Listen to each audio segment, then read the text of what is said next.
Hey, how's it going, guys? It's the Llamaster here, and welcome back to another Black Ops 3 glitch video. And today, guys, I'm going to be showing you how to do the backwards mantle. Now, a lot of people have been asking me how I do this,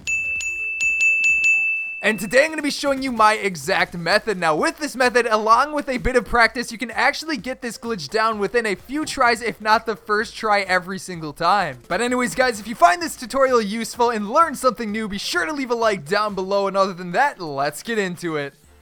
Alright, so to start off this tutorial, let's go over the basics of what makes the backwards mantle work. Now, the first part to it is that you need to trigger the correct animation, and we do this by backwards mantling over a thin railing. This does not work at all with thick railings or thick barriers, simply because they trigger the wrong animation by causing you to climb on top of it instead of climbing over it. Now, with this correct animation, it causes us to move diagonally backwards and to the left, which we can then use to breach through certain walls. Now, among these walls, there tends to be two different categories. The first is a full wall, meaning that there is a barrier running in front of the railing all the way to the back of it. This category tends to be the harder of the two, simply because you have to avoid triggering a wall run along the wall when you jump forward. Now, the second category is a half wall, and this is a lot easier to do. This category means that there is only a barrier behind the railing, which means we can then jump forward and move left and right to align ourselves easier. Now, being that this category is a lot easier, this means it is a great way to practice. One of the best half wall backwards mantles to practice on is actually this wall breach here on Fringe that I showed in a recent video. Now, to do the backwards mantle itself, you want to jump onto the railing and get right up next to the barrier on your left and then face straight forward. You're then going to want to sprint and jump forward, and as you start to fall down, tap your boost and hold backwards. Now, when I hold backwards, I actually hold a fraction to the left because you need to get as far left as you can while still being able to mantle backwards. If you go too far to the left, you won't mantle at all, and if you go too far to the right, you'll just mantle normally. Now, with that being said, I try to imagine holding backwards right towards that seam where the railing meets the wall, and that tends to work out really well. As for the height of your boosts, you generally want to keep yourself a little lower than the railing. This particular spot helps a lot with this because you basically want to get as close to the ground as possible without actually touching it. Now, if you do all of that correctly, you should be pulled straight through the wall into this wall breach by the hay. Once you've got that down, you can then move over to this wall breach, which lets you practice keeping your height correct without having the floor below you. After you've got that down, you can then try a full wall backwards mantle on this spot next to the barn. Now, these mantles are a bit different than the ones I just covered and are decently harder. Now, to start off, you'll want to stand on the railing about a foot or two away from the wall, but you can switch that distance up as you go. Now, when you sprint jump forward, instead of holding straight backwards, you instead want to do a sort of upside down U and go close to the wall on your way back so that you trigger the animation that pulls you through the wall. These will definitely take some trial and error to get down, but you generally want to aim for that same spot that pulls you through the wall on the half wall backwards mantles. So basically, my best word of advice for these is to practice the half-word mantles until you get that muscle memory down, and then apply that to these full wall mantles. And soon enough, if you do keep practicing, you will get the feel of all of these and will be able to do them fairly easily. But anyways, guys, that's going to be it for today's video. I hope you enjoyed it. If it helped you out, be sure to leave a like down below, and don't forget to subscribe for more backwards mantle spots whenever they are found. But other than that, guys, again, I hope you enjoyed today's video. I'm the Llamaster, and I will see you guys next time.